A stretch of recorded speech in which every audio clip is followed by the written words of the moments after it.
Hello students, welcome back to my channel. কেমন আছো তোমরা? আশা করি সবাই ভালো আছো। আজ ক্লাস 10-এর এই রায়মার্টিন প্রশ্নবিচিত্রা, যেটা 2027 বলে লেখা আছে, এই রায়মার্টিন প্রশ্নবিচিত্রার প্রথম পর্যায়ক্রমিক মূল্যায়নের এই যে ফার্স্ট, যেটা স্কুল মধ্যশিক্ষা পর্ষদ কর্তৃক সম্প্রতি প্রকাশিত নমুনা প্রশ্নপত্র ভৌতবিজ্ঞানের, এটা করছি। ওকে, দেখো, দেখতে দেখতে তোমাদেরও সময় এসে যাবে। হ্যাঁ, এই ফেব্রুয়ারি মাস পড়ে গেছে, ঠিক নেক্সট 2027 ফেব্রুয়ারিতে তোমরা দিতে যাবে মাধ্যমিক।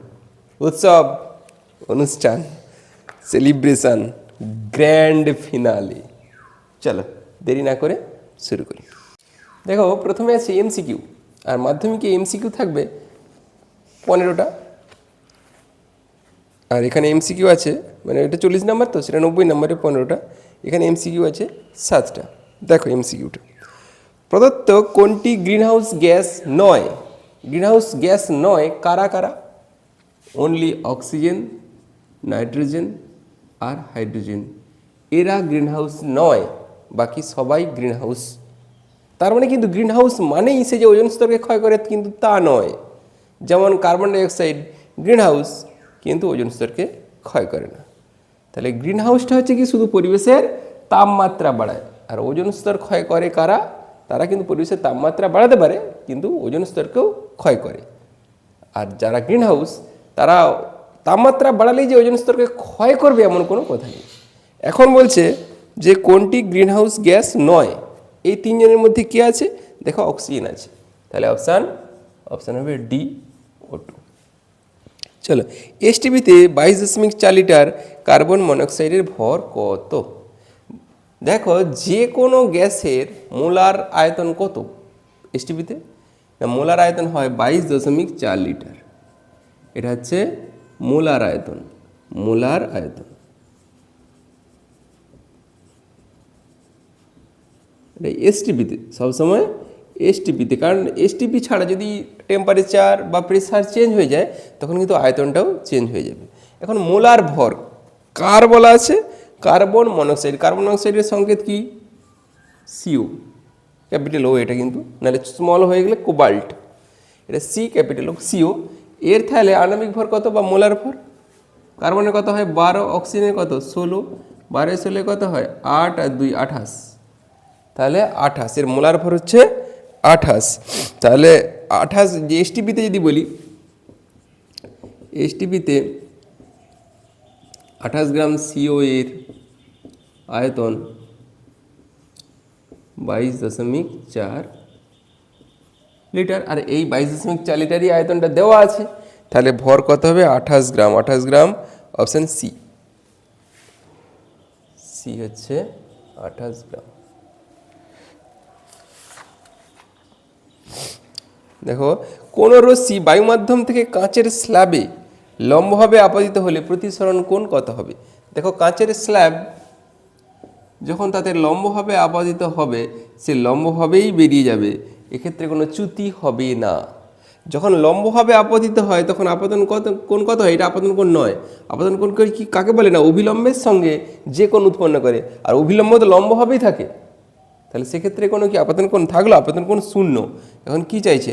প্রতিসরণ কোণ কত হবে? প্রতিসরণ কোণ হবে শূন্য, কারণ লম্বভাবে হলে লম্বভাবে বেরিয়ে যাচ্ছে। প্রতিসরণ কোণ শূন্য, অপশান ডি, 0 ডিগ্রি।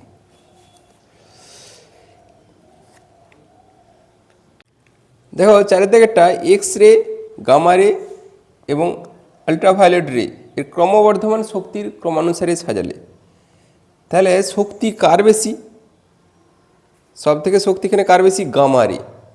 গামা রে এর শক্তি সব থেকে বেশি, এটা গামা রে এর শক্তি সব থেকে বেশি হয়। তারপরে কি হয় না, এক্স রে, এ হাড় ভেদ করতে পারে না, কিন্তু মাংসপেশি ভেদ করতে পারে। তারপরে হচ্ছে অতিবেগুনি রশ্মি, ইউভি রে, আলট্রাভায়োলেট রে। অতিবেগুনি রশ্মি আমাদের শরীরে একদম চামড়া ভেদ করে ঢুকতে পারে না, শুধু চামড়ার উপরে এসে পড়ে। পড়ে কি হয় না, ওই ত্বকে ক্যান্সার করে। ঠিক আছে, তাহলে সব থেকে শক্তি হচ্ছে গামা রে, তারপরে শক্তি এক্স রে, তারপরে হচ্ছে ইউভি রে। অপশান কোনটা হবে তাহলে? গামা রের দিকে সব থেকে বড়, গামা এক্স রে। আচ্ছা অপশান বি, বিটা দেখো একটু ঘুরিয়ে আছে, দেখো বি অপশান হবে বি। কীরকম সব থেকে কম শক্তি কে? ইউভি রে, তারপরে একটু কে? এক্স রে, তারপরে সব থেকে বেশি কে? না গামা রে। দেখো আমাদেরও ছিল গামা রে সব থেকে বড় মানে বেশি শক্তি, তারপরে এক্স, তারপরে ইউভি। কোনো উত্তল লেন্সের ফোকাসের মধ্যে বস্তুকে রাখলে প্রতিবিম্ব কেমন হবে? একটা উত্তল লেন্স আঁকছি, দেখো উত্তল আর অবতল। তোমাদের অবতল লেন্স নিয়ে আঁকা আঁকি কিছু নেই, উত্তল লেন্স নিয়েই আঁকা আঁকি থাকবে। ওকে, দেখো উত্তল লেন্স,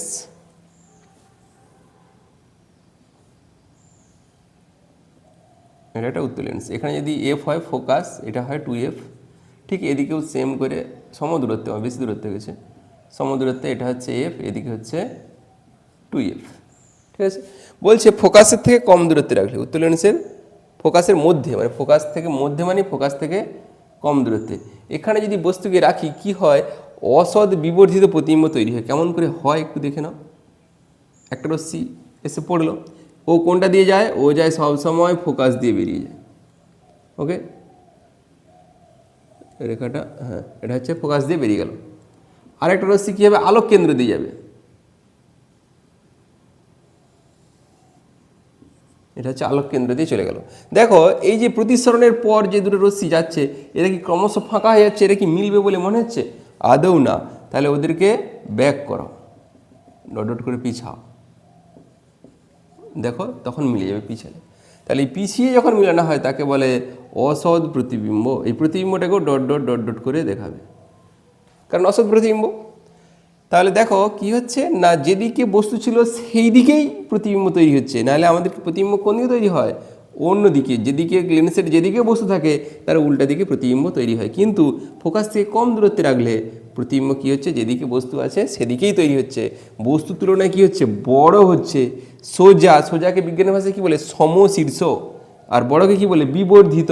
তাহলে সমশীর্ষ এবং বিবর্ধিত অসৎ প্রতিবিম্ব। তাহলে কি হলো? সমশীর্ষ, বিবর্ধিত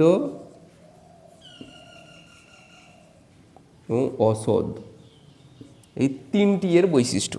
এখন কি দেওয়া আছে এখানে দেখো, সমশীর্ষ সদ, অসৎ সমশীর্ষ, প্রথমেরটাই অসৎ, প্রথম না বি, অসৎ সমশীর্ষ। এই যে অসৎ সমশীর্ষ বিবর্ধিত বলা ছিল, বিবর্ধিতটা লিখে নি।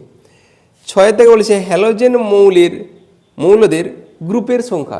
হ্যালোজেন মৌল কত নম্বর শ্রেণীতে থাকে? না 17 নম্বর শ্রেণী। Option C. এটা মনে রাখবে যে 17 নম্বর শ্রেণীর মৌলদের হ্যালোজেন মৌল বলে। কে কে থাকে 17 নম্বর শ্রেণীতে? 17 নম্বর শ্রেণীতে ফ্লোরিন, ক্লোরিন, ব্রোমিন, আয়োডিন আর এটা অস্টাটিন। এই অস্টাটিনটা হচ্ছে কি?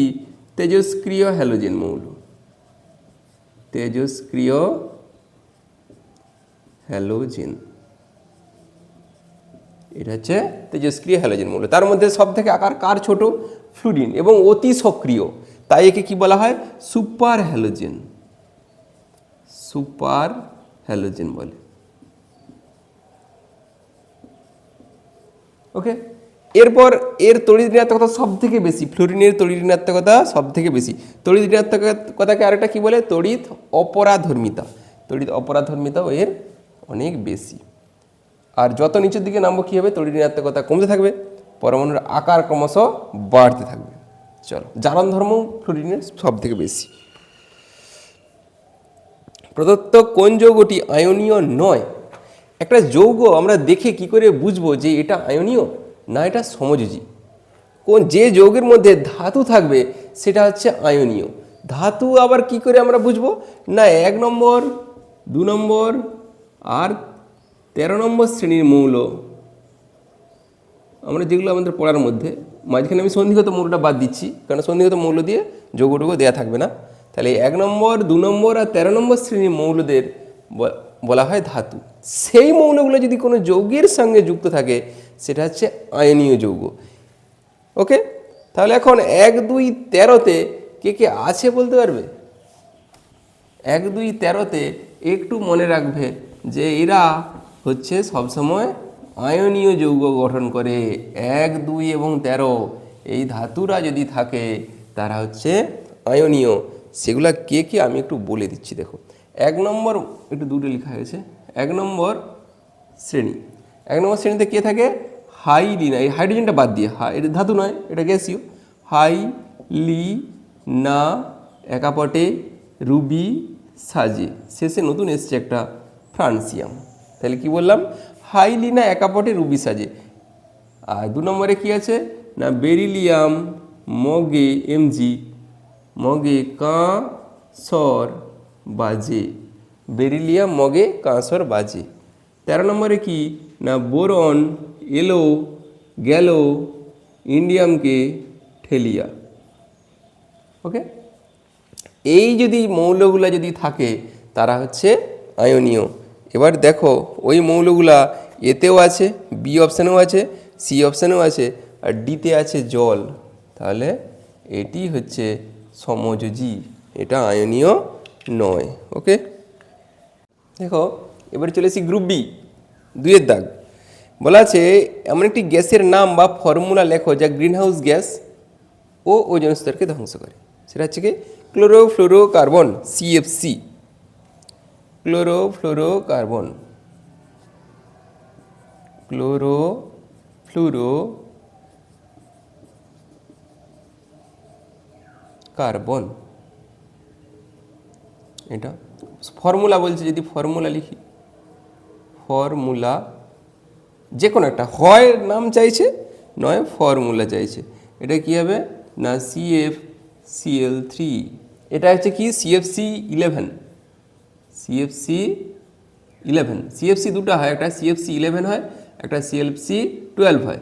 আর যদি CFC12 বলি তখন হবে CF2Cl2, এটা হচ্ছে CFC12। ওকে, এটা হচ্ছে ফর্মুলা। ফর্মুলা কি? একটা CFCl3, সেটা হচ্ছে CFC11, একটা CF2Cl2, সেটা হচ্ছে CFC12, দুটা হয়। এই ক্লোরোফ্লোরোকার্বন হচ্ছে পরিবেশের উষ্ণতা বাড়ায় আর ওজোন স্তরকে ক্ষয় করে। এটা কেমন করে করে একটু বলেই দিচ্ছি। দেখো CFCl3 এটা কি হয় না, এমনি বায়ুমণ্ডলীয় আলোক রশ্মি HNU সূর্যালোকের উপস্থিতিতে কি হয় না, ভেঙে যায়। হ্যাঁ, অতিবেগুনি রশ্মির প্রভাবেই এই তখন অতিবেগুনি রশ্মি যদি থাকে ইউভি এবং অতিবেগুনি, মানে HNU এবং অতিবেগুনি রশ্মি থাকলে তখন এই CFCl3 কি হবে না CFCl2, এটাও সক্রিয় পরমাণুতে পরিণত হবে, আবার একটা ক্লোরিন পরমাণু তৈরি হবে। এই ক্লোরিন পরমাণুটা ও খুবই সক্রিয়, ও কী করবে O3 অণুর সঙ্গে যুক্ত হয়ে যাবে। যুক্ত হয়ে কি হবে না ClO তৈরি হবে, আরেকটা হবে O উৎপন্ন হয়ে যাবে। এটা পরমাণু। তাহলে একটা ClO উৎপন্ন হবে, আরেকটা ও নয় O2, কেন O3 ছিল, ClO এটা সক্রিয় আর অক্সিজেন তৈরি হয়েছে। তাহলে কি হচ্ছে, ওজোন স্তর কি আর থাকছে, ওজোন অণু থাকছে না, সে অক্সিজেনে পরিণত হচ্ছে। তাহলে এইভাবে ধীরে ধীরে ওজোন স্তরকে ধ্বংস করে চলছে। ওকে, চলো নেক্সট। তারপরে কী আছে, কোনটি বায়োডিগ্রেডেবল পলিমার? PVC, সেলুলোজ এবং পলিথিন। এর মধ্যে হচ্ছে সেলুলোজ, কারণ PVC মানে কি পাইপ, তোমরা জানো যেসব পাইপ টাইপ এরা পরিবেশ মাটির সঙ্গে মিশে না। আর কি পলিথিনও মানে চিকচিকা, যেটা আমরা সবাই ব্যবহার করি পলিথিন। তারপর হচ্ছে 3 দাগ, PV সমান W/m/RT, এম রাশির একক কি? গ্রাম পার মোল। এমটা কি? মোলার ভর, গ্রাম পার মোল, এম রাশির একক। এখানে PV সমান লেখা আছে কি, PV সমান W/m/RT। আমরা কি জানি PV সমান nRT লেখা হয়, PV সমান nRT। এবার এই এনটা যদি আমরা বার করি, এন সমান কি হয়, ভর বাই আণবিক ভর বা মোলার ভর, যা বলবে আণবিক ভর। তাহলে এই মোলার ভরের একক হয় না গ্রাম পার মোল, ভর বাই আণবিক ভর। সেই এনের জায়গায় বসানো আছে W/m। পিটা কি? গ্যাসের চাপ। ভিটা কি? গ্যাসের আয়তন। আরটা কি? সার্বজনীন গ্যাস ধ্রুবক। টিটা কি না উষ্ণতা। ক্যাপিটাল T মানে পরম স্কেলে উষ্ণতা সবসময়। পিভি সমান এনআরটি। অথবা দেওয়া আছে একটা, অথবা অথবা কি বলা আছে না, বয়েলস চার্লস অ্যাভোগাড্রো সূত্র থেকে দেখাও যে পিভি সমান এনআরটি। তাই না, ভুল হয়ে গেছে, অন্যদিকে চলে এসেছি, নিচের দিকে চলে এসেছি। এবারে দেখো 4 দাগ, অথবা নেই, ভুল করে দেখা হয়ে গেছে। দুটি বস্তুর উষ্ণতার পার্থক্য 5 ডিগ্রি সি হলে কেলভিন স্কেলে পার্থক্য হবে, ওখানে 5 কেলভিনই হবে, 5 কেলভিন। কেলভিন এবং সেলসিয়াস স্কেলের উষ্ণতার পার্থক্য সবসময় একই থাকে, কেলভিন স্কেলেও যা থাকে আর পার্থক্যটা কিন্তু এমনি নয়, পার্থক্য যদি বলে, যদি কেলভিন স্কেলে পার্থক্য 10 কেলভিন, তাহলে এই সেলসিয়াস স্কেলে পার্থক্য কত হবে, সেম হবে, পার্থক্যটা সবসময় সেম হবে, ওটা চেঞ্জ হবে না। 4 দাগ গেল। 5, অবতল দর্পণের একটি ব্যবহারিক প্রয়োগ উল্লেখ করো। অবতল দর্পণ কোথায় কোথায় ব্যবহার করা হয়? ইএনটি ডাক্তার যারা ব্যবহার করে সেটা হচ্ছে অবতল দর্পণ। কোথায় গেল, কত দাগ, ভি, ইএনটি ডাক্তার অবতল দর্পণ ব্যবহার করে, অবতল দর্পণ। আর কোথায় ব্যবহার করা হয় অবতল দর্পণ? আরও ব্যবহার করা হয় দাড়ি কামানোর যে আয়না, সেলুন দোকানে যে আয়না থাকে, সেটাও অবতল দর্পণ। উত্তল দর্পণ দুটো, একটা হচ্ছে গাড়ির রিয়ার ভিউ মিরর, আর একটা হচ্ছে স্ট্রিট ল্যাম্প। এই দুইটি ক্ষেত্রে উত্তল দর্পণ, বাকি সমস্ত ক্ষেত্রেই অবতল দর্পণ। মনে রাখবে কি কি, রিয়ার ভিউ মিরর যে গাড়ির আয়না, ডান দিকে যে আয়না থাকে, আর হচ্ছে কি স্ট্রিট ল্যাম্প, এই দুটি হচ্ছে উত্তল, বাকি সব অবতল। এর পরের কোশ্চেন কি আছে, অবতল দর্পণের ব্যবহারিক প্রয়োগ হয়ে গেছে, অথবা ওর সঙ্গে অথবা আছে। উত্তল দর্পণের একটি ব্যবহারিক প্রয়োগ, উত্তল দর্পণের একটি ব্যবহারিক প্রয়োগ, গাড়ির রিয়ার ভিউ মিরর, গাড়ির রিয়ার ভিউ মিরর এটা, অথবা স্ট্রিট ল্যাম্প এখানে ব্যবহার করা হয়। ভিআই, মানুষের চোখের দীর্ঘদৃষ্টি প্রতিকারের কি ধরনের লেন্স ব্যবহার করা হবে? ভিআই, দীর্ঘদৃষ্টি ত্রুটি মানে হাইপার মেট্রোপিয়া, তাতে উত্তল লেন্স ব্যবহার করা হয়, উত্তল লেন্স। যদি হ্রস্ব দৃষ্টি বলা হতো সেটাকে বলে মায়োপিয়া, সেটা হচ্ছে অবতল লেন্স। এরপর হচ্ছে, এরও অথবা আছে, একটি উভ উত্তল লেন্সে রাখা বিন্দু উৎস থেকে আগত রশ্মিগুচ্ছের লেন্সের মধ্যে দিয়ে প্রতিসরণের পর কি এর প্রকৃতি কেমন হবে? আচ্ছা, একটা উভ উত্তল মানে এদিকেও এদিকেও, এটা কি লেন্স? এখান থেকে যতই আলোক রশ্মি আসুক পড়লো, সব কি হয়, একটা বিন্দুতে মিলিত হবে, এটাকে বলে অভিসারী। যদি অবতল বলতো সেক্ষেত্রে হতো অপসারী। অভিসারী মানে একটা বিন্দুতে গিয়ে মিলিত হবে। অভিসারী কি, যেমন ধরো বাঁশ পাতা কিছুটা ফোলা থাকে, দিয়ে ধীরে ধীরে গিয়ে এক বিন্দুতে মিলিত হচ্ছে। আর অপসারী কি, তাল পাতা, এটা হচ্ছে অভিসারী রশ্মিগুচ্ছে পরিণত হবে, অভিসারী রশ্মিগুচ্ছ। কি লিখবো তাহলে উত্তরটা? বিন্দুর সাথে লেন্সের প্রতিসরণের পর প্রকৃতি কি হবে? প্রতিসরণের পর, এটা অথবা, অথবা প্রতিসরণের পর অভিসারী রশ্মিগুচ্ছে পরিণত হবে, অভিসারী রশ্মিগুচ্ছে পরিণত হবে।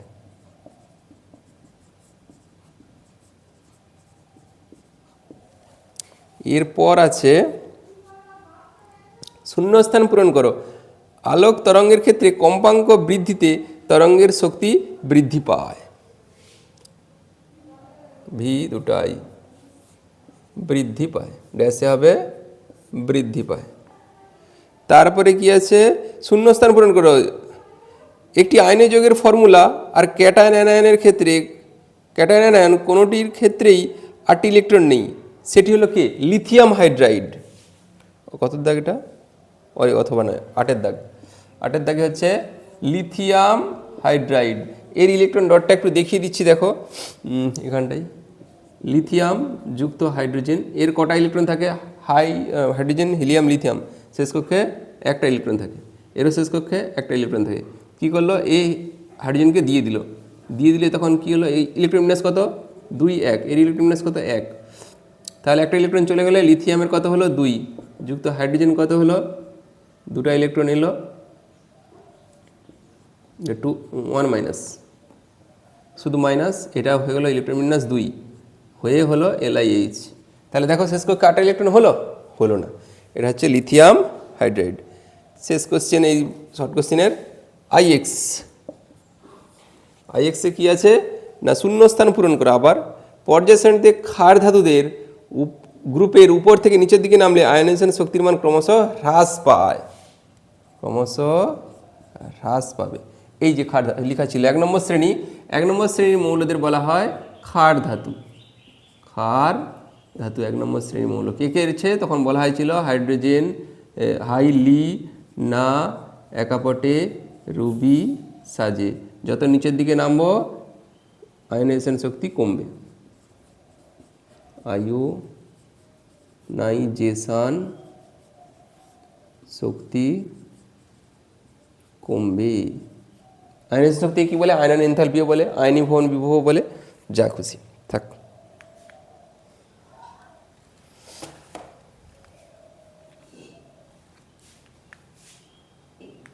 দেখো গ্রুপ সি চলে আসি, বলছে 3 থেকে দেখ গ্রিন হাউস এফেক্টের কারণ। গ্রিন হাউস এফেক্টের কারণটা কি না, পরিবেশে আমরা যে ফ্রিজ, এসি এইসব ব্যবহার করছি, এতে কি হচ্ছে CFC উৎপন্ন হচ্ছে। সে কী করছে, পরিবেশের বায়ুমণ্ডলের ছাতার মতো আস্তরণ করছে, যার ফলে সূর্যালোক থেকে যে আগত আলোক রশ্মি ভূপৃষ্ঠে আসছে, অবলোহিত রশ্মি আর যেতে পারছে না, তারা আটকে রয়ে যাচ্ছে। তার মানে কি এই CFCর উৎপাদন বৃদ্ধি পাচ্ছে। এছাড়া মিথেনের পরিমাণগত বৃদ্ধি হচ্ছে, এটা হচ্ছে তোমার গ্রিনহাউস ইফেক্টের কারণ। এরকম গ্রিনহাউস ইফেক্টের এই কয়েকটা কারণ রয়েছে। ওকে, চলো দেখো এবার চলে আসি 2-এর দাগ। 2-এর দাগে কী আছে না, মাত্রীয় বিশ্লেষণ করে বইটা দেখো, মাত্রীয় বিশ্লেষণ থেকে আরের একক, আরটা কি সার্বজনীন গ্যাস ধ্রুবক, তাই তো, সে আরের মাত্রা বিশ্লেষণ করতে বলছে। তাহলে আমরা কি জানি, পিভি সমান, এটা 2-এর দাগ, পিভি সমান NRT, এটা জানি। এখান থেকে আমার আরের একক, তাও কী করে করতে বলছে, মাত্রীয় বিশ্লেষণ করে। তাহলে এটাই কী করবো, এখান থেকে দেখো আর সমান PV/NT লিখতে পারি। ওকে, তাহলে আরের মাত্রা সমান কী হবে, P এর মাত্রা ইন্টু V এর মাত্রা ডিভাইড বাই Nটা কি, N এর মাত্রা মানে পদার্থের পরিমাণের মাত্রা, তারপর কি টি মানে কি উষ্ণতার মাত্রা, টি এর মাত্রাই লিখি, সব PV যখন লিখছি এটাকে লিখব টি এর মাত্রা। এখন দেখো পি এর মাত্রা, পি মানে কি চাপ, তাহলে চাপের মাত্রা গুণিত ভি মানে কি আয়তন, আয়তনের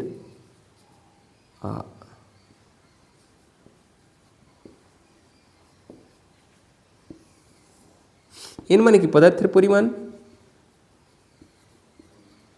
মানে মোল, কত মোল আছে সেটা পদার্থের পরিমাণ বোঝাচ্ছে না, পদার্থের পরিমাণের মাত্রা। টি মানে কি উষ্ণতার মাত্রা। ওকে, এটা এখান থেকে দেখো চাপ সমান কি বল বাই ক্ষেত্রফল, তাহলে বলের মাত্রা বাই ক্ষেত্রফলের মাত্রা।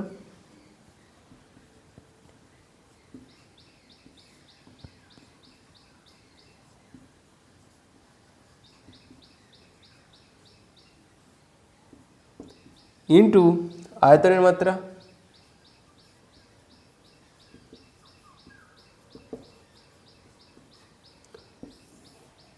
তারপরে কি আছে পদার্থের পরিমাণের মাত্রা আর উষ্ণতার মাত্রা, এটা থাকবে। পদার্থের পরিমাণকে কী দিয়ে প্রকাশ করা হয়, মোল, লিখেই দাও মোল, বা ময়কাল্যও লিখতে পারো, মোল বাংলায় লিখো, মোল গুণিত উষ্ণতার মাত্রা কি থিটা, বা কে কে দিয়ে সূচিত করা হয় বা থিটা দিয়ে সূচিত করা হয়। আচ্ছা, এখন বলের মাত্রা দেখো, বলের মাত্রা কি, বল কি হয় M L T to the power -2, আবার কি ক্ষেত্রফল নিচে হবে কি L two the power 2 into আয়তন মানে এল কিউব ডিভাইড বাই মোল, মোল লিখো বাংলায় লিখো মোল গুণিত কে। তার মানে দেখো এখানে এল কিউব আছে এল স্কোয়ার আছে, তাহলে একটা এল থাকবে, এখানে কী হবে তাহলে M L square M L T to the power -2 হয়, M L square T to the power -2 divide by mole kelvin. এই M L T to the power -2 এটা কিসের মাত্রা, শক্তির মাত্রা।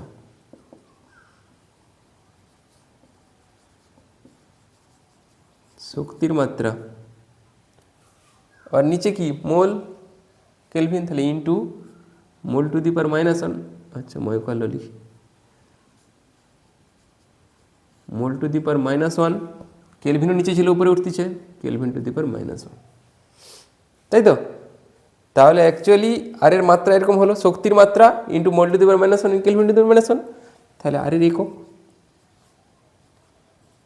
আর এর একক শক্তি একক কি, আর এর একক প্রথমে লিখি সিজিএস একক, সিজিএস সিজিএস একক,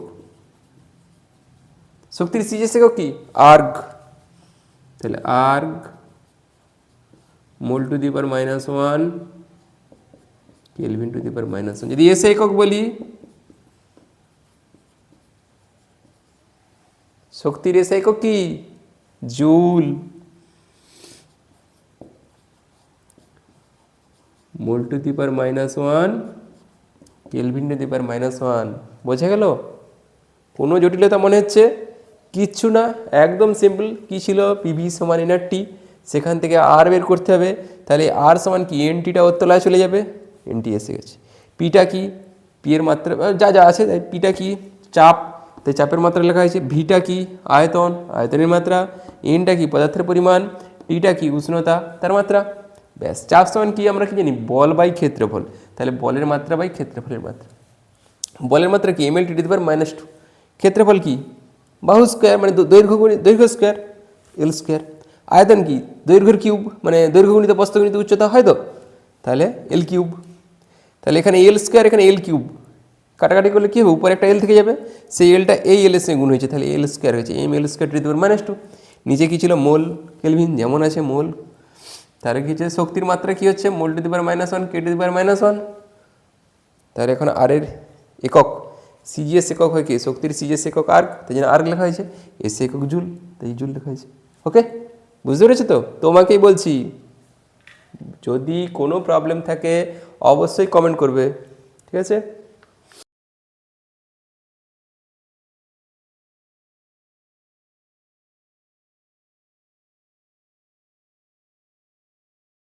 দেখো 3-এর দিকে 2-এর অথবা একটা কি আছে চার্লস বয়েলস এবং অ্যাভোগাড্রো, এই 3টা সূত্র থেকে প্রমাণ করো পিভি সমান এনআরটি। তার মানে প্রমাণ করতে হবে কি, যে প্রমাণ করো পিভি সমান এনআরটি।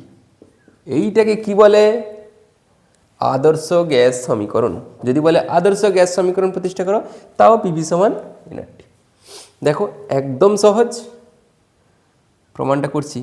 ধরি পি চাপে টি উষ্ণতায় নির্দিষ্ট ভরের, ভরটাকে নির্দিষ্ট করে দিলাম, নির্দিষ্ট ভরের, কারণ প্রত্যেকেরই ভর নির্দিষ্ট হয়, নির্দিষ্ট ভরের কোনো গ্যাসের আয়তন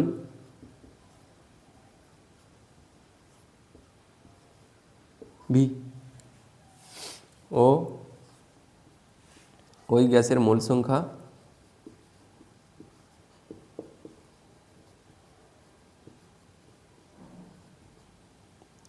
এন। ঠিক আছে, তাহলে চার্লসের সূত্র থেকে কি পাই? চার্লস, প্রথমে বয়েল লিখি, বয়েল আগে আছে, চার্লস আগে লিখলেও হবে, যে কেউ আগে লিখলে হবে। বয়েলের সূত্র থেকে পাই, কি পাই? বয়েলের সূত্রটা কি না, উষ্ণতা স্থির থাকলে নির্দিষ্ট ভরের গ্যাসের আয়তন তার চাপের সাথে ব্যস্তানুপাতে পরিবর্তিত হয়। তাহলে গ্যাসের আয়তন চাপের সাথে ব্যস্তানুপাতে পরিবর্তিত হচ্ছে। ব্যস্তানুপাত মানে 1/p। যদি সরল সমানুপাত বলতো সোজাসুজি হতো, যখন কে কে স্থির, টি ও এম স্থির। এম মানে কি? গ্যাসের ভর। টি মানে কি? উষ্ণতা। ওকে, এবারে চার্লসের সূত্র থেকে পাই, চার্লসের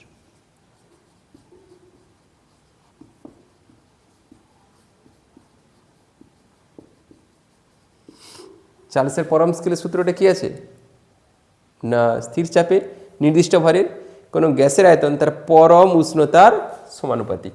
তাহলে গ্যাসের আয়তন তার পরম উষ্ণতার সমানুপাতিক, সোজাসুজি হলো।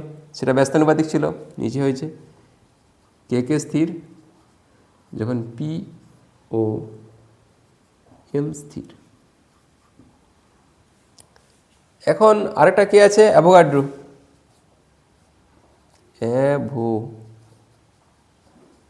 অ্যাভোগাড্রো সূত্র থেকে পাই, এর কি ছিল? সমচাপ ও উষ্ণতায় সম আয়তন সব গ্যাসে সমান সংখ্যক অণু থাকে। তাহলে তার আয়তন যেমন তার অণুর সংখ্যা তেমন। তাহলে ভি ভেরিজাজ এন, যখন পি টি এম সব স্থির।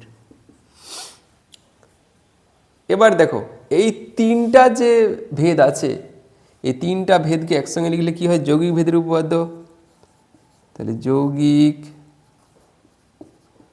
ভেদের উপপাদ্য অনুসারে ভি ভেরিজাজ, দেখবে যখন বাম দিক সমান হবে তখন ডান দিক গুণ হবে। তাহলে উপরে কি আছে? টি আর এন, টি এন, নিচে কি হবে? পি ছিল নিচে। এখন এই যখন এটা হচ্ছে ভেরিজাজ, এই ভেরিজাজ থেকে যখন সমানে আসবো তখন একটা ধ্রুবক পদ আনতে হয়, ভি সমান আর, একবারে আর, আর টি এন বাই পি। কেন এই ধ্রুবক পদটা আনা হয় না, এক পাশের কি আছে? আয়তন, এ পাশের কি আছে? উষ্ণতা, পদার্থের পরিমাণ এবং গ্যাসের চাপ। তাহলে কি হচ্ছে না, এই আয়তনের একক যা, ওর একক, ওদের একক কি তা? কখনোই না। উভয় পক্ষের এককটা সমান করার জন্য এই ধ্রুবক পদটা আনা হয়। আরটা কি? অশূন্য ভেদ ধ্রুবক, অশূন্য ভেদ ধ্রুবক। একে সার্বজনীন গ্যাস ধ্রুবক বলে, সার্বজনীন গ্যাস ধ্রুবক, ইউনিভার্সাল গ্যাস কনস্ট্যান্ট। ওকে, তাহলে কোনাকুনি গুণ করে দাও। পিভি সমান, এটা একটু ভদ্রভাবে লিখলে এন আর টি, এটাই প্রমাণ করতে বলা ছিল। ক্লিয়ার?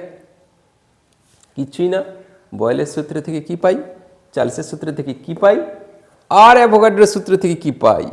ওকে, দিয়ে যৌগিক ভেদের উপপাদ্য অনুসারে একদম। চলো দেখো 3 বলা আছে, কাঁচের স্ল্যাবে আলো আপতিত হলে নির্গমনের সময় তাপ বর্ণালীতে বিভক্ত হয় না কেন? কাঁচের স্ল্যাবে আলোর প্রতিসরণ। দেখো ধরো এটা একটা আয়তকার কাঁচের স্ল্যাব, এখানে আলোক রশ্মি এসে পড়লো, কি হবে? যখনই বায়ু মাধ্যম থেকে কাঁচ মাধ্যমে এলো, আলোর গতিপথের অভিমুখের পরিবর্তন হবে, পরিবর্তন হলো। যাওয়ার কথা ছিল কোন সোজা, আচ্ছা আর একটু বাঁকিয়ে দিই, মনে হচ্ছে পরিবর্তন হলো। যাওয়ার কথা ছিল কোন সোজা,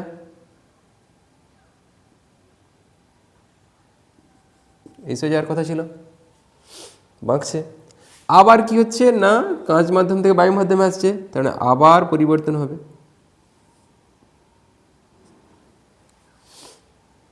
ঠিক আছে, অতটা হেলবে না, একটু হেলবে।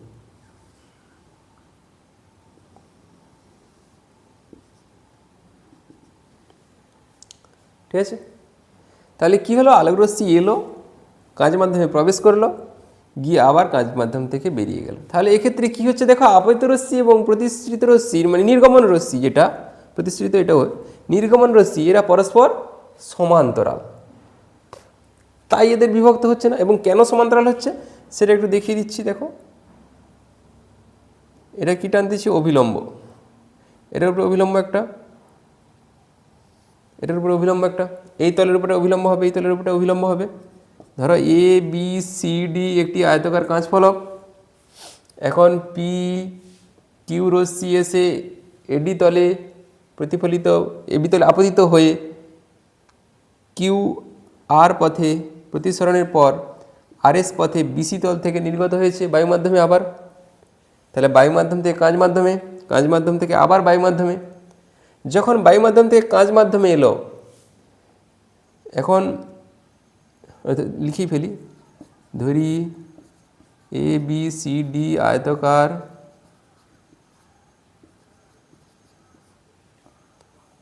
কাঁচ ফলকে, আয়তাকার স্ল্যাবের, স্ল্যাব লিখে দাও, স্ল্যাবের এডি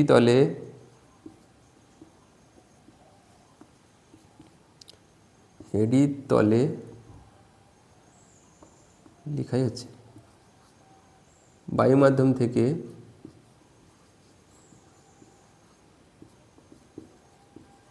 পি কিউ রশ্মি আপতিত হয়ে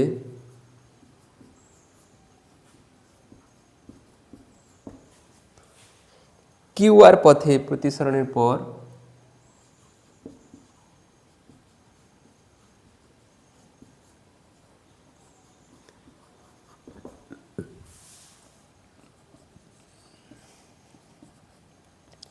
আর এস পথে আবার বায়ু মাধ্যমে নির্গত হয়েছে, বায়ু মাধ্যমে নির্গত হয়েছে। ওকে, এখন এডি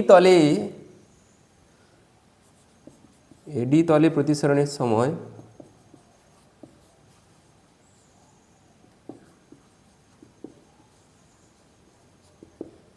কোথা থেকে আসছে, এয়ার থেকে গ্লাস, এ মিউ জি সমান কি না, আচ্ছা এখানে লেখা হয়নি, এই কোণটা I1, এই বাইরের দিকের কোণটা I2, ভিতরের R1, এরও ভিতরে এটা R2। তাহলে এ মিউ জি সমান কী হবে, sine I1 by sine R1, I1 by sine R1। Okay, একই রকমভাবে আবার বিসি তলের প্রতিসরণের সময়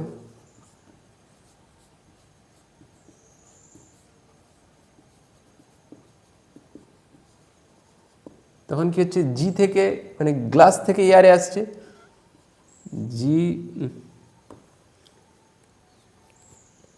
জি মিউ এ, তখন কি হবে, sign R2 by sine I2।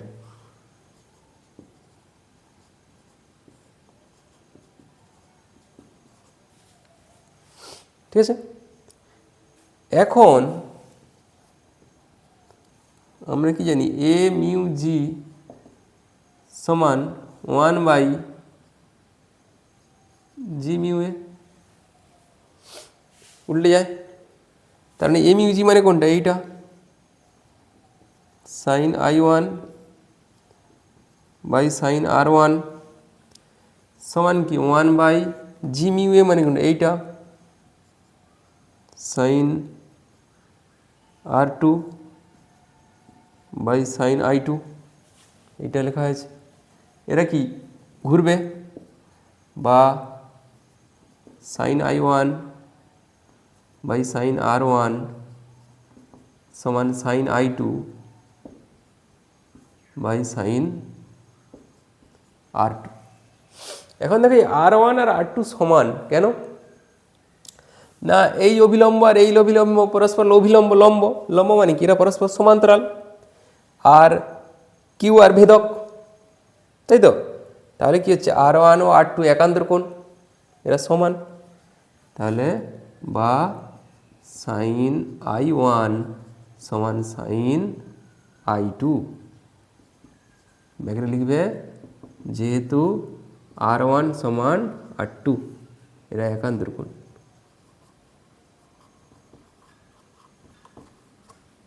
ব্যাস, সাইন I1 সমান সাইন I2 হলে কি হবে? I1 সমান I2 হবে, সরি I1 সমান I2। দেখো এই কোণ সমান এই কোণ হলে দেখো এই অ্যাঙ্গেলটাও যা, এই অ্যাঙ্গেলটাও তা। আবার কি আছে, এই যে আয়তকার কাঁচফলকের এই দুটো লাইন এরা কি সমান্তরাল, তাহলে আবার এই কোণ দুটো সমান, তার মানে কি হচ্ছে পি কিউ সমান্তরাল আর এস। লিখে দেবে অতএব পি কিউ সমান্তরাল আর এস, অর্থাৎ পি কিউ এবং আর এস রশ্মি দুটি সমান্তরাল। এবার তাই আলোর বিচ্ছুরণ হয় না, তাই সমান্তরাল কাঁচফলকে বা আয়তকার কাঁচফলকে, আয়তকার কাঁচফলক কী লেখা আছে এখানে, কাঁচের স্ল্যাব, কাঁচের স্ল্যাবে বিচ্ছুরণ হয় না।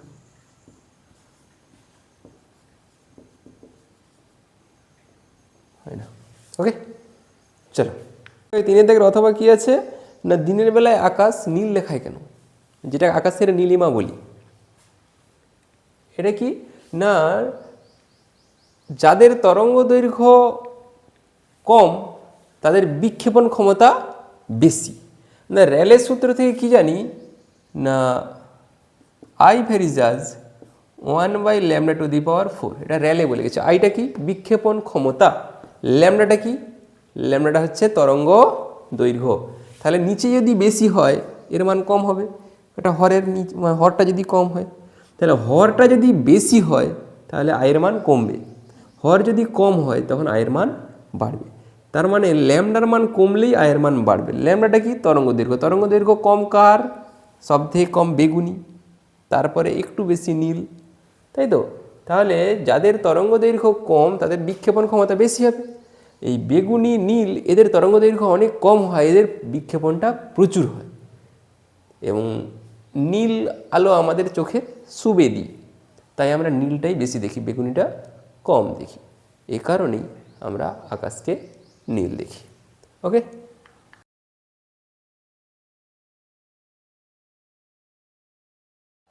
দেখো চারের দাগ বলা আছে পর্যায় বরাবর বাম দিক থেকে ডান দিকে গেলে মৌলের আয়নাইজেশন শক্তি বৃদ্ধি পায় কেন?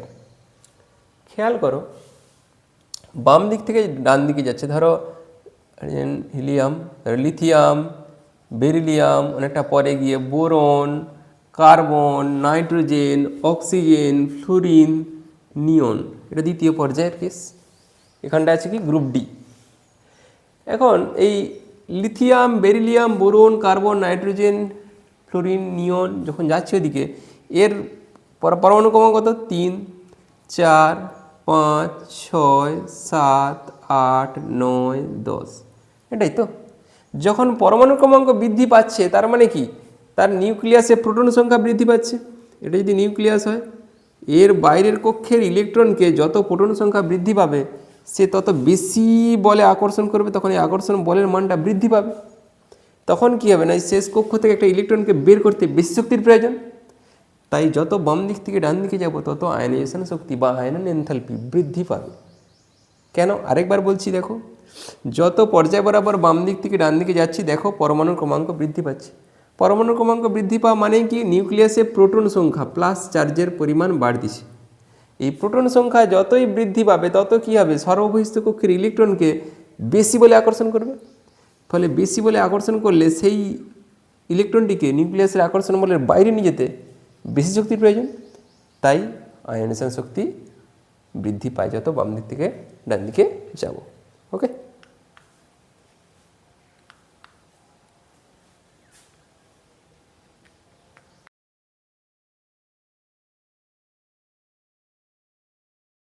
বলা আছে কোনো কোনো নয় কঠিন NaCl এর ক্লাসে বহু সংখ্যক Na+ ও Cl- থাকা সত্ত্বেও তড়িৎ পরিবাহিতা কম কেন? না NaCl এটাতে কি আছে না একটা Na+ এর চারপাশে 6টা Cl- থাকে, 4 5 6 এবং 6টা Cl- থাকে, আবার একটা Cl- এর চারপাশে 6টা Na+ থাকে এবং এই ক্যাটায়ন অ্যানায়নের মধ্যে একটা তীব্র স্থিরতড়িৎ আকর্ষণ বল দ্বারা আবদ্ধ থাকে। তাহলে ওই যে কুলম্বীয় আকর্ষণ বল, স্থিরতড়িৎ আকর্ষণ বল, ওর ফলে কী হয় এরা জোটবদ্ধ অবস্থায় থাকে, আয়নগুলো পরস্পরভাবে পৃথক হয় না, তাই এদের তড়িৎ পরিবাহিতা খুব কম কেলাস আকারে। কিন্তু যদি আমি একে গলিত অবস্থায় করি বা জলীয় দ্রবণে করি তখন কী হবে, এরা তড়িৎ পরিবহন করবে। কঠিন অবস্থায় কেলাস আকার অবস্থায় তড়িৎ পরিবাহিতা খুবই কম। ওকে,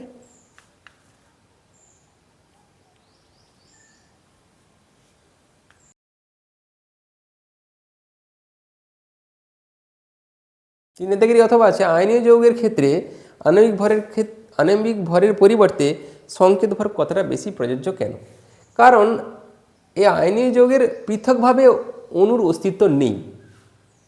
এরা কী হয়, যে বললাম এক আগের কোশ্চেনে বলা হয়েছিল কি একটা Na+ এর চারপাশে 6টা Cl-, আবার Cl- এর চারপাশে আবার 6টা Na+, এরকম করে একটা বিস্তৃত জালের আকার ধারণ করে, ফলে পৃথক অণু হিসেবে অস্তিত্ব থাকে না। তাই আণবিক ভর না ব্যবহার করে কথাটা ব্যবহার করতে হবে কি সংকেত ভর। ওকে, এটা হচ্ছে আয়নীয় যৌগের ক্ষেত্রেই প্রযোজ্য, কিন্তু সমযোজী যৌগের ক্ষেত্রে অণু হিসেবে অস্তিত্ব আছে, তাই তাদের আণবিক ভর কথাটা ব্যবহার করা যেতে পারে। ওকে,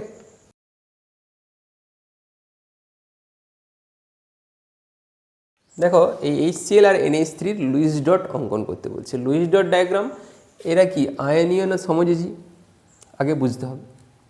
যে যৌগের মধ্যে ধাতু থাকবে সেটা হবে আয়নীয়, আর যাতে ধাতু থাকবে না সেটা হবে সমযোজী। তাহলে এখানে কে ধাতু আছে? কেউ ধাতু নেই। HClও কেউ ধাতু নয়, Hও ধাতু নয়, Clও ধাতু নয়, NH3 অ্যামোনিয়া, এতেও নাইট্রোজেনও ধাতু নয় আর হাইড্রোজেনও ধাতু নয়। তাহলে এরা দুজনেই সমযোজী। সমযোজী হলে কি হবে না সমানভাবে ব্যবহার করবে। যেমন ধরো HCl এর আমার ডায়াগ্রামটা দেখাচ্ছি। HCl এর ডায়াগ্রাম, HCl এর গঠন বলি, ডায়াগ্রাম কি থাকবে H, আরেক পাশে থাকবে কি Cl। হাইড্রোজেনের শেষে কটা ইলেকট্রন? কটা? একটাই তো ইলেকট্রন, শেষ কক্ষ আর প্রথম কক্ষ, একটা ইলেকট্রন। ক্লোরিনের কটা ইলেকট্রন? ক্লোরিনের কত পারমাণবিক ক্রমাঙ্ক? 17। তাহলে 2 8 7, শেষ কক্ষে 7টা, 1 2 3 4 5 6 7। কী বলছিলাম? সমানভাবে ব্যবহার করবে, যেহেতু সমযোজী। আয়নীয় হলে কিন্তু সমানভাবে ব্যবহার করবে না। এই একটা দিল, ও একটা দিল, তাহলে দাঁড়ালো কি হাইড্রোজেনের আছে আর কটা? নিজস্ব নেই, এখানে দুটা। হাইড্রোজেনের কি দুটো ইলেকট্রন নিলেই সে তার অংশগ্রহণ করে বিক্রিয়ায়। আর এই ক্লোরিনের কটা হচ্ছে 1 2 3 4 5 6টা, আর এখানে দুটা, 8টা।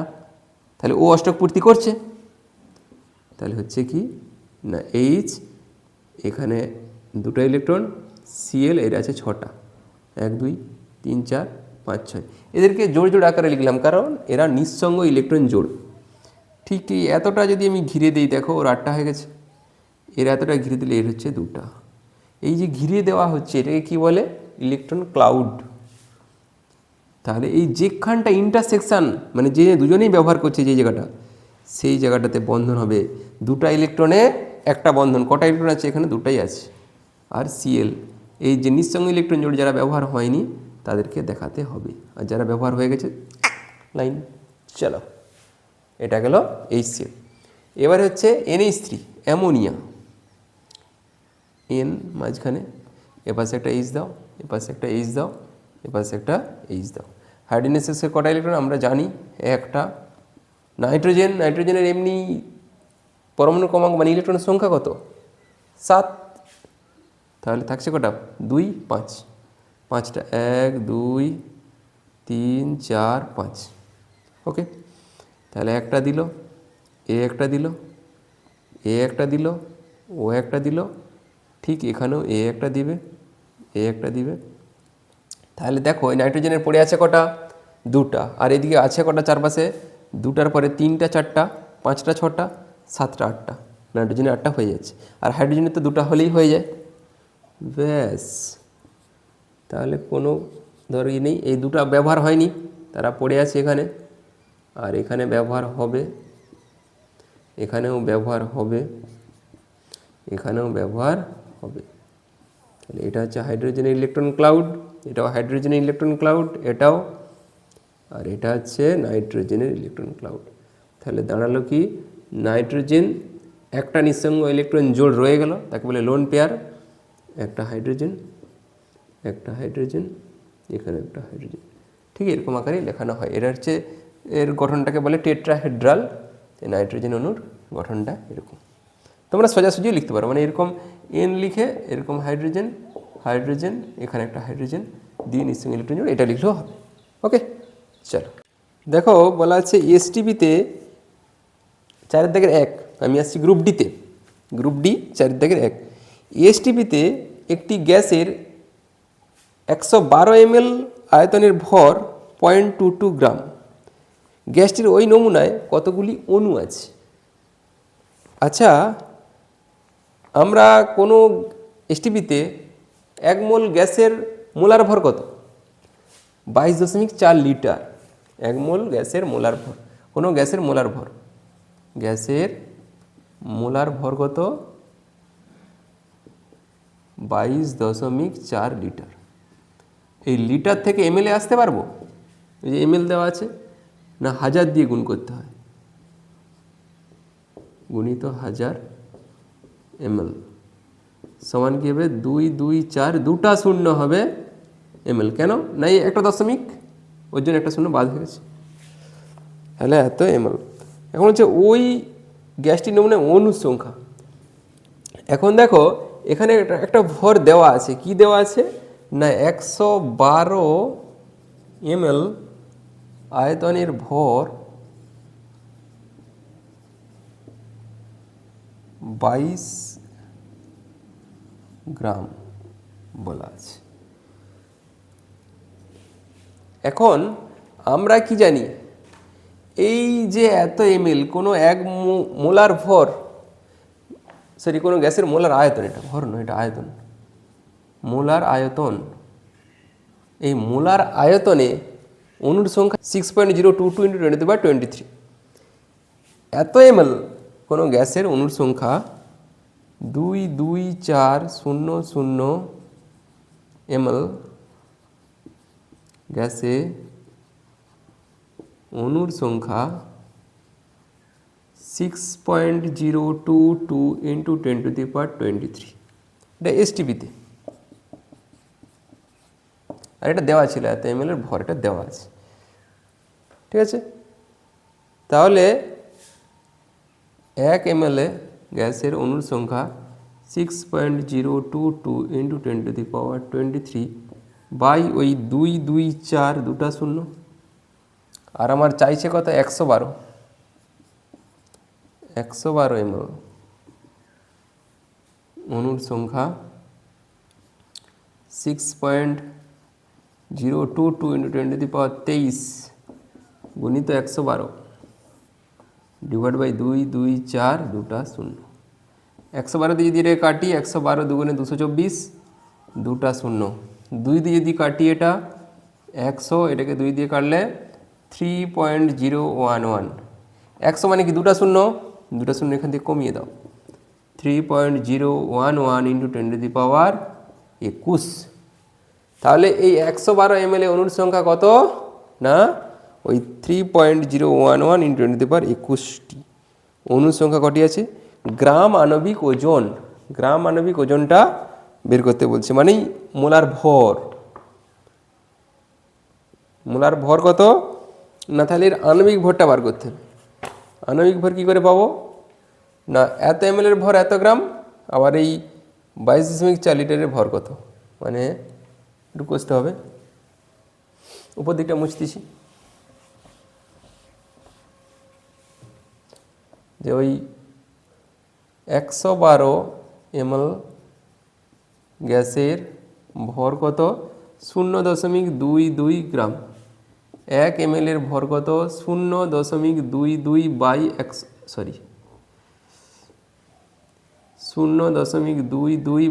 112 এবারে কত চাই? এই যেটা মোলার ভর 22400, এই যে আয়তন, মোলার আয়তন, শুধু মোলার ভর বলা যাচ্ছে, এই মোলার আয়তনে তখন ভরটা কত হবে? 0.22 ইন্টু 224, দুটা শূন্য, নিচে 112, যদি কাটাকাটি করি এটা কত হচ্ছিল?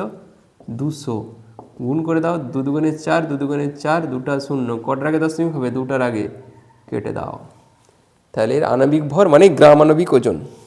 অতএব গ্রাম আণবিক ওজন এত গ্রাম। অতএব গ্রাম আণবিক কয়টা ওজন সমান 44 গ্রাম। ওকে, তোমরা আগেও এরকম 44 গ্রাম বের করে ফেলতে পারো, যে 44 গ্রামে অণুর সংখ্যা 6.022 × 1023, 1 গ্রামে কত, আর এই 2.22 গ্রামে কত, সেটাও করতে পারো। অথবা আমরা যেটা করেছি, আমরা যেটা কি জানি, যে মোলার আয়তন যেটা এই 22.4 লিটার, তাকে করা হয়েছে এমএলএ প্রকাশ করা হয়েছে। সে এত এমএলএ অণুর সংখ্যা হয় এত, 1 ml কত, আর 112 ml কত, সেটা হচ্ছে এটা অণুর সংখ্যা। এবারে বলা ছিল গ্রাম আণবিক ওজন, তাই গ্রাম আণবিক ওজন বের করা হয়েছে কি না, এটা বইয়ে বলে দেওয়া আছে যে 112 ml এর ভর এত, তাহলে আমার এই যে এই ml ভর কত, সেটাই হচ্ছে তার আণবিক ভর। কারণ এটা কি মোলার আয়তন, তবেই হবে এটা মোলার ভর, মানে আণবিক ভর। ওকে, চলো।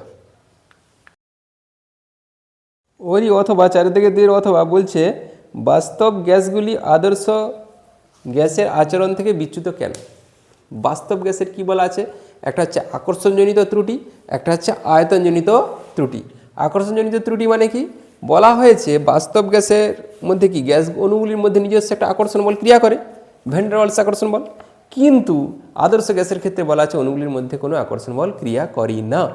এটা একটা আকর্ষণজনিত ত্রুটি। এটা হচ্ছে এই কারণে আদর্শ গ্যাস বাস্তব গ্যাসের থেকে বিচ্যুত, বা বাস্তব গ্যাস আদর্শ গ্যাসের থেকে বিচ্যুত। আরেকটা কি কারণ? একটা হচ্ছে এটা বললাম কি আকর্ষণজনিত, আর হচ্ছে আয়তনজনিত ত্রুটি। বলা হয়েছে আদর্শ গ্যাসের আয়তন পাত্রের তুলনায় খুবই নগণ্য। কিন্তু পাত্রে আমরা কোনো গ্যাসের আয়তন আমরা জানি যে গ্যাসের আয়তন আছে, যেমন আমরা গ্যাস সিলিন্ডারে দেখি সেখানে গ্যাসের আয়তন আছে, তার মানে বাস্তব গ্যাসের একটা আয়তন আছে, কিন্তু আদর্শ গ্যাসের আয়তনকে নগণ্য ধরা হয়েছে। তাহলে আয়তনজনিত ত্রুটি, এই দুটি কারণে বাস্তব গ্যাস আদর্শ গ্যাসের থেকে আলাদা। কোথায় গেল? এই যে তারপরের কোশ্চিন আছে যে কোনো গ্যাস অণুগুলির মধ্যে গতির একটি প্রধান বৈশিষ্ট্য ব্যাপন ধর্ম। গ্যাসের ব্যাপন ধর্ম হচ্ছে তার গতিশীলতার একটি প্রধান বৈশিষ্ট্য। যেমন ঘরের এক কোণে যদি আমরা ধূপ জ্বালি, গোটা ঘর সেটা গন্ধ হয়ে যায়, তার মানে গ্যাসের অণুগুলি গতিশীল। অথবা গ্যাসের চাপ, একটাই চাইছে গ্যাসের ব্যাপন ধর্ম। এবারে 2 দাগ, উত্তল লেন্সের সাহায্যে বস্তুর সদ্বিম্ব গঠন করা যায় কিভাবে তা চিত্রসহ দেখাও। 2 দাগে বলছে উত্তল লেন্সের সাহায্যে কিভাবে সদ্বিম্ব গঠন করা যায়। এটা উত্তল লেন্স, এটা এফ, এটা 2F, ঠিক সেদিকেও থাকবে সমদূরত্বে F, আর এটা হবে 2F। বস্তুকে যদি আমি F এবং 2F এর মধ্যে রাখি উত্তল লেন্সের সাপেক্ষে, সেক্ষেত্রে সদ, সমশীর্ষ এবং উল্টা, মানে সমশীর্ষ নয়, তাহলে অবশীর্ষ, সদ এবং অবশীর্ষ প্রতিবিম্ব তৈরি হবে। এখানে চাইছে কি শুধু সদ্বিম্ব গঠন, মানে সদ্বিম্ব গঠন হবেই। F থেকে 2F এর মধ্যে যদি আমরা বস্তুকে রাখি সদ্বিম্ব গঠন হবেই। কি হবে? একটা রশ্মি যাবে আলোক এই প্রধান অক্ষের সমান্তরালে, গিয়ে পড়লো, এ যাবে কোথা দিয়ে? F দিয়ে, ফোকাস দিয়ে বেরিয়ে গেল। আরেকটা আলোক রশ্মি কোথা দিয়ে যাবে না, এই আলোক রশ্মিটা এই আলোক কেন্দ্র দিয়ে যাবে। এটা স্কেল দিয়ে অবশ্যই টানিবেন।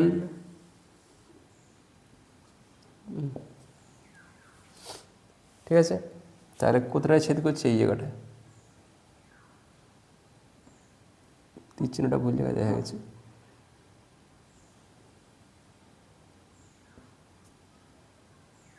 তাহলে এখানে তৈরি হচ্ছে।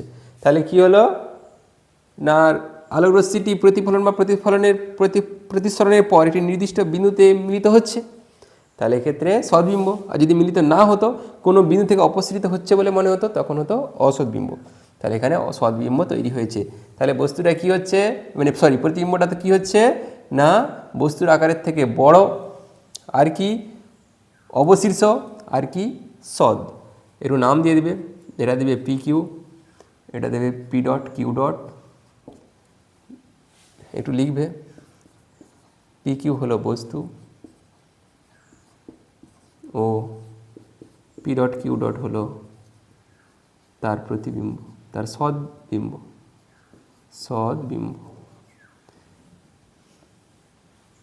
ঠিক আছে, ছবিটা অবশ্যই দিবে, তীর চিহ্ন অবশ্যই দেবে, আলোক কেন্দ্র লিখে দেবে, আলোক কেন্দ্রকে ও দিয়ে ডিনোট করা হয়, ও ব্যাস। এটি হচ্ছে সদ্বিম্বর রেখাচিত্র,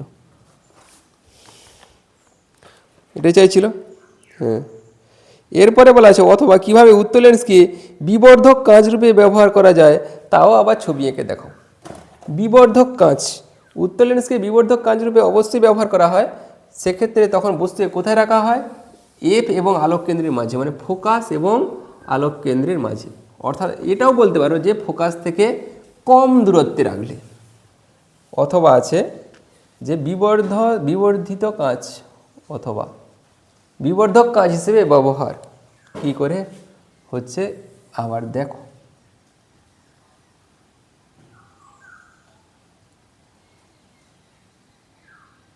এটা উত্তল লেন্স, এটা এফ, এটা 2F, ঠিক এদিকেও থাকবে এফ, এখানে হবে 2F।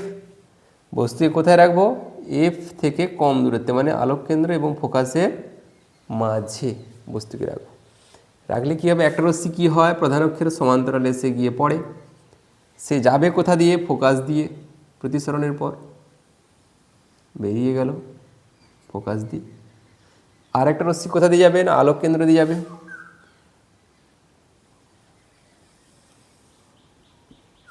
বেরিয়ে যাচ্ছে। দেখো এই যে দুটা রশ্মি প্রতিসরণ ঘটলো, এই প্রতিসরণের পরে এদের দেখো ফাঁকটা ক্রমশ বাড়ছে, এরা কি মিলিত হবে মনে হচ্ছে? তাহলে প্রতিসরণের পর কোনো বিন্দুতে মিলিত আদৌ হবে না, রেখাটা দেখা যাচ্ছে। হ্যাঁ, তাহলে এরা কোথা থেকে প্রতিসৃত হচ্ছে বলে মনে হবে?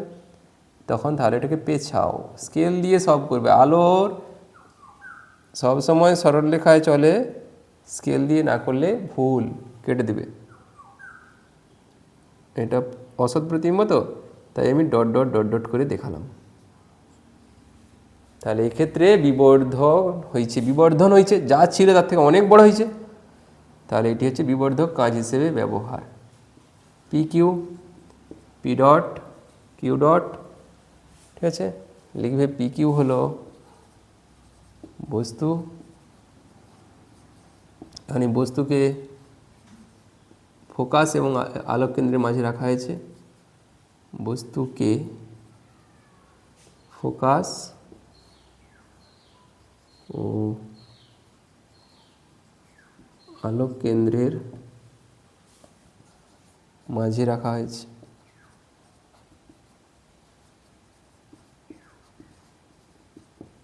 আর পি ডট কিউ ডট হলো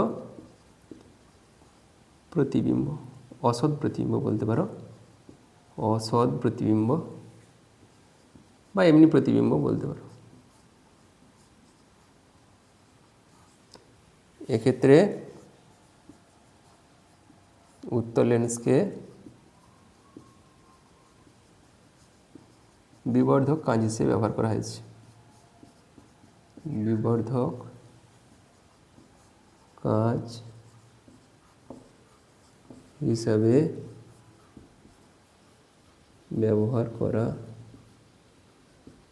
হয়েছে। চলো,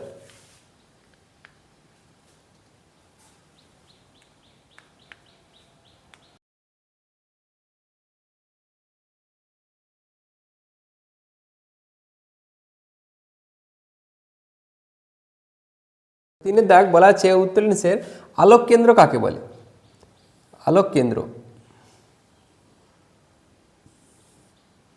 এটা একটা উত্তল লেন্স, এক্ষেত্রে একটা আলোক রশ্মি এক প্রান্তে গিয়ে পড়লো, সে প্রতিসরণের পর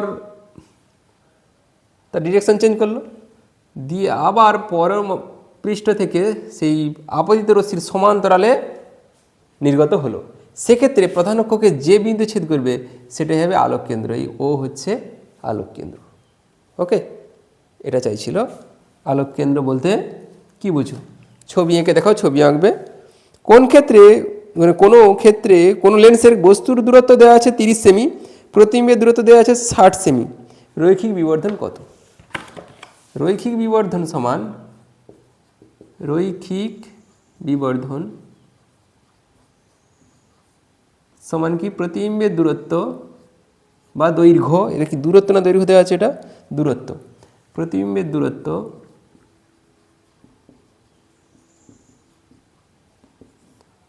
বাই বস্তুর দূরত্ব। তাহলে কি হলো? রৈখিক বিবর্ধন সমান প্রতিবিম্বের দূরত্ব বাই বস্তুর দূরত্ব, অথবা যদি দৈর্ঘ্য বলা থাকতো প্রতিবিম্বের দৈর্ঘ্য বাই বস্তুর দৈর্ঘ্য, মানে প্রতিবিম্বের উচ্চতা বাই বস্তুর উচ্চতা। তাহলে এখানে প্রতিবিম্বের দূরত্ব কত দেওয়া আছে? প্রতিবিম্বের দূরত্ব দেওয়া আছে 60 আর বস্তুর দূরত্ব দেওয়া আছে 30। দেখো দুটাই দূরত্ব একক একক কেটে যাবে, কারণ রৈখিক বিবর্ধনে কোনো একক হয় না। 0 0 কাটি, 3 দিয়ে কাটলে 2, তাহলে রৈখিক বিবর্ধন অনলি 2, এর কোনো একক হবে না।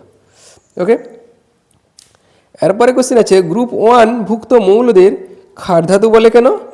একটি ইউরেনিয়ামের মৌলের চিহ্ন লেখো।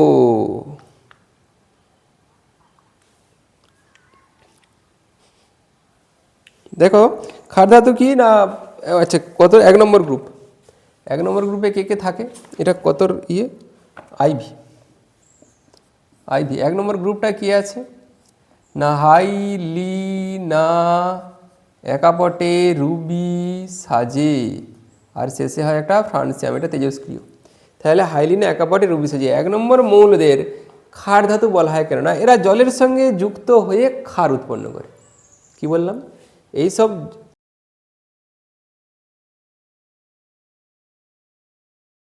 ক্ষার উৎপন্ন করে, তাই এরা হচ্ছে ক্ষার ধাতু। একটি ইউরেনিয়ামোত্তর মৌলের নাম নেপচুনিয়াম, প্লুটোনিয়াম, লরেন্সিয়াম, যা বলবে। নেপচুনিয়াম এনপি ছোট হাতের পি, এন ছোট হাতের পি হচ্ছে নেপচুনিয়াম। নেপচুনিয়াম নেপচুন গ্রহের উপক্ষ মানে লক্ষ্য করে এটা নামকরণ করা হয়েছিল নেপচুনিয়াম। অথবা মোজলের পরীক্ষার সিদ্ধান্ত কী ছিল? মোজলের পরীক্ষার সিদ্ধান্ত কী ছিল? মোজলে পরমাণুর এক্স রে করে বলেছিলেন যে পারমাণবিক গুরুত্বের থেকে পারমাণবিক সংখ্যাই হলো তার মূল্যগত ধর্ম। মোজলের সিদ্ধান্ত কি না? মোজলের সিদ্ধান্ত কি না? পরমাণু বা মৌলের পারমাণবিক গুরুত্ব থেকে মানবিক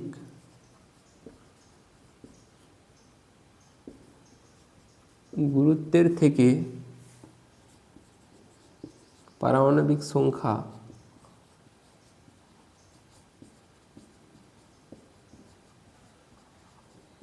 সংখ্যাই তার মূলগত ধর্ম। মানে ওরই উপরে পারমাণবিক সংখ্যার উপরেই নির্ভর করে তার সমস্ত ধর্ম। সন্ধিগত ধাতু বলতে কি বলছে? একটি উদাহরণ দাও। সন্ধিগত ধাতু কি বা মৌল? যেসব মৌলের স্থায়ী বা জারণ অবস্থায় ডি উপকক্ষ সম্পূর্ণ পূর্ণ থাকে না, যেসব মৌলের স্থায়ী বা জারণ অবস্থায় ডি উপকক্ষ সম্পূর্ণ পূর্ণ থাকে না তাদের বলে সন্ধিগত মৌল। স্থায়ী অবস্থাতেও ডি উপকক্ষ সম্পূর্ণ পূর্ণ থাকবে না, অথবা জারণ অবস্থায় সম্পূর্ণ পূর্ণ থাকবে না, যে কোনো অন্তত একটা অবস্থায় ডি উপকক্ষ সম্পূর্ণ পূর্ণ থাকবে না, মানে কিছুটা অসম্পূর্ণ থাকবে, তাকে বলা হয় সন্ধিগত ধাতু। উদাহরণ যে কোনো স্ক্যান্ডিয়াম, ইট্রিয়াম, যখনই তোমার 21-এ চলে যাচ্ছে, 20-তে কি ক্যালসিয়ামের 20 শেষ, এরপরে 21 স্ক্যান্ডিয়াম, ইট্রিয়াম যত যাবে সব ওখানে স্ক্যান্ডিয়ামে গিয়ে, তাহলে স্ক্যান্ডিয়াম হচ্ছে সন্ধিগত ধাতু। ওকে, চলো আজ এখানেই থাক, পরের দিন দেখাবে নেক্সট ভিডিওতে, খুব তাড়াতাড়ি দেওয়া হবে। আর চ্যানেলটা অবশ্যই সাবস্ক্রাইব করো, লাইক কমেন্ট শেয়ার করতে ভুলো না কিন্তু, হ্যাঁ? ওকে, টাটা, আজকে থাক।